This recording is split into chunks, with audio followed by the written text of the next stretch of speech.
Hi guys, this is Clyde, and I just wanted to do a quick video on a current project I'm doing. I have on my display last year, I've had a incandescent star line, and I loved it. I loved how it showed up, but I really wanted to upgrade it this year and add an extra punch to it by adding the RGBs into the star line itself.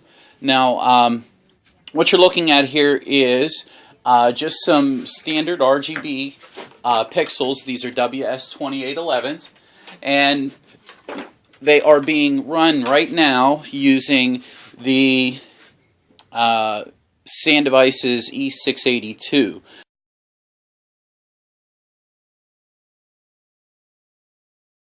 The next thing I wanted to show you was what I'm going to do here. I picked up these stars from Ray Wu in China.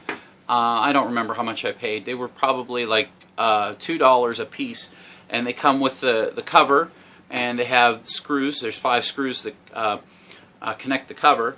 And then I already had these WS2811 pixel modules that have 3 RGBs in them, and they're WS2811s, and that's pretty much the only thing I use, unless I have the Flex Techs, which are a little different. But what I did was I just cut one pixel out. I know that it's going to fit in there just fine. And eventually what I'll do is I'll just run some hot glue, but that's not what I'm going to show you. I just wanted to show you the simple steps to the assembly of how I plan on assembling these. I'm going to drill 2 holes in here. So that's the next step. Now I have a 1/2 inch bit, or a 1/4 inch bit that's in here. And in order to get the pigtails to fit,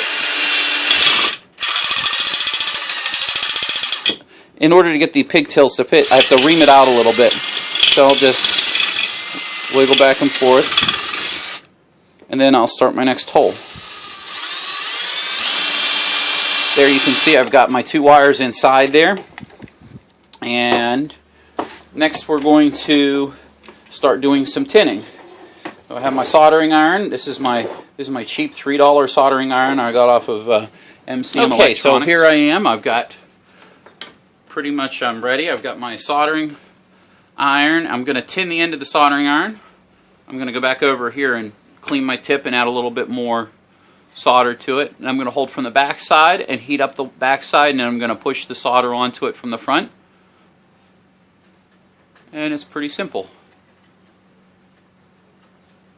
First time I did this, I was like, why won't it melt? And I realized I wasn't tinning the end of the soldering iron. Next, I'm going to, and I've already cut these. This is already cut. These all need tinned. And then I have to insert some of the heat shrink onto them after we get them all tinned. But because I'm cutting a whole string of these one at a time, I have to take the time and individually tin each connection. That way it makes it much easier. Now I think you've already seen a video of how to connect the pigtail on, so I won't talk the whole way through it.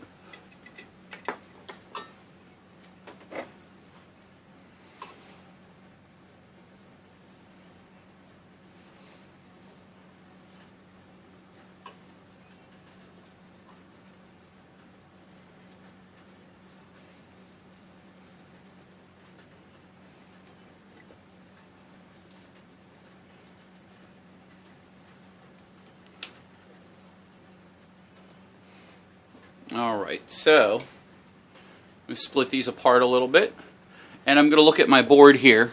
Pretty sure, see the arrow going that way means this comes, the data and power comes in this way and flows that way. So I'm going to start with the incoming, because that's how I've been doing it from the start. And then I'm going to go over here, and I got into the habit of wiring these in so that I always know that the bottom one of these 2 on my star here, the bottom lead in, is my male connection, so that's my lead in. And the way the wires are, the red one is the 12 volt positive, the green one is the data, and the blue is the ground.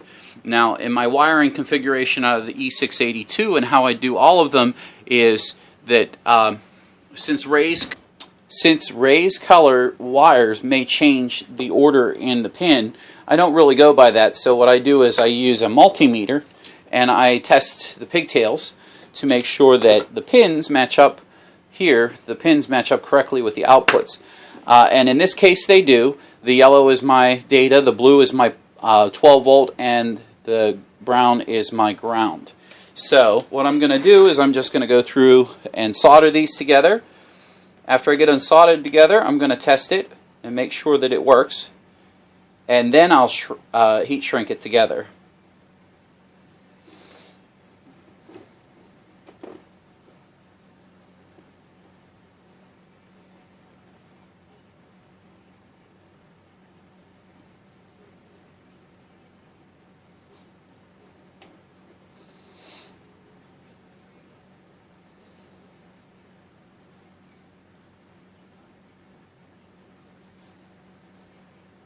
Alright, looks like that's done.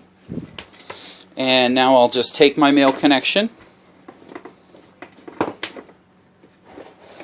and you should be able to see the pixel just fine in that direction.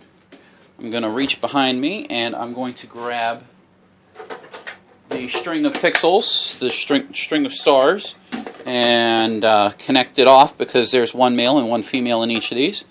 And there we go. We know we've hooked it up right whenever they're connected and running. So now I know that it's safe for me to heat shrink because I didn't cross my wires or things aren't messed up. I'll just go ahead and disconnect it.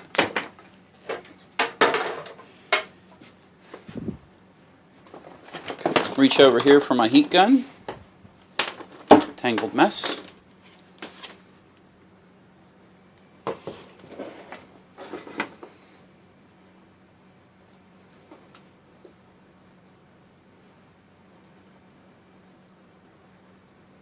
Now, you'll notice that I really don't use long pieces of heat shrink. In my opinion, a little's just enough, because you're not connecting masses of power here. We're just dealing with 12 volt. For the most part, these will be water protected with the plastic milk cover, and there's little grooves in here. That's not saying that water won't get in there, but I did choose pixels that are waterproof, and this should be more than enough to keep it water protected. So now that those are in place, let's run the heater.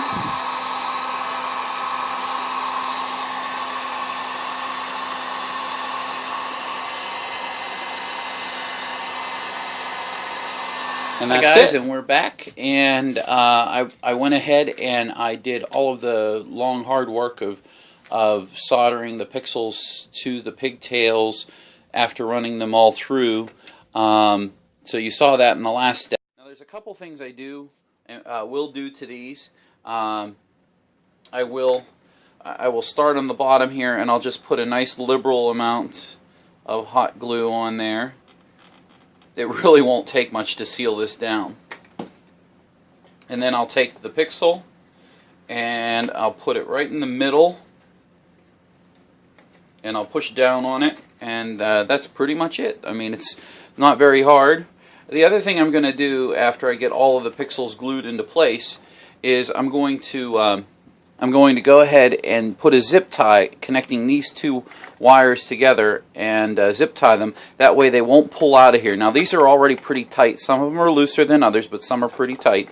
But I'm also going to end up eventually putting some hot glue right in here just to keep the wires from moving. I'll put some here and then put some here.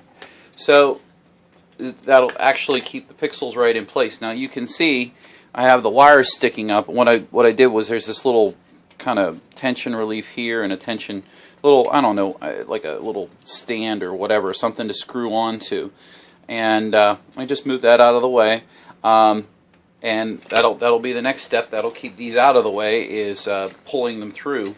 So I'm going to go over here to my basket, grab a zip tie. This here is my zip tie gun, and I get started with the zip tie. Once it's on there, I slip the zip tie gun on, and I just click, click, click, click, and it cuts it for me. And it actually has a tensioner on it, so you can see that it squeezed it together. So it's not gonna, it's gonna make it so that these will not slip out. Now what I'll do is I'll just pull these all the way back till as far as they go, and then I will set this wire down like that, and take this wire and wrap it up behind here. And if once the star cap is on here, this is going to stay in place. There's kind of a there's enough there tension there to keep that from coming up from right there. So that's basically all I have to do with the stars. I'll zip tie and hot glue all of these, and then we'll come back. And here we are. I've got the final product of the stars. They are these 10 are complete. I have, I think, 12 more to do. Like I said, all the soldering and all the hard work is done, but you can see that they come out pretty good. I'm happy with them, and I think those will last for quite a few years on the display.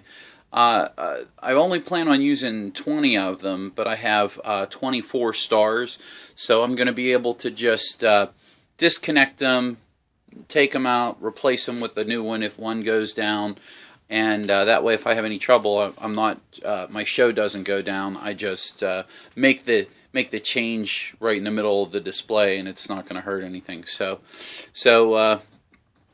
I hope you guys found this helpful. Hope you thought it was a neat project, and stay tuned. I'm sure some more videos will be coming.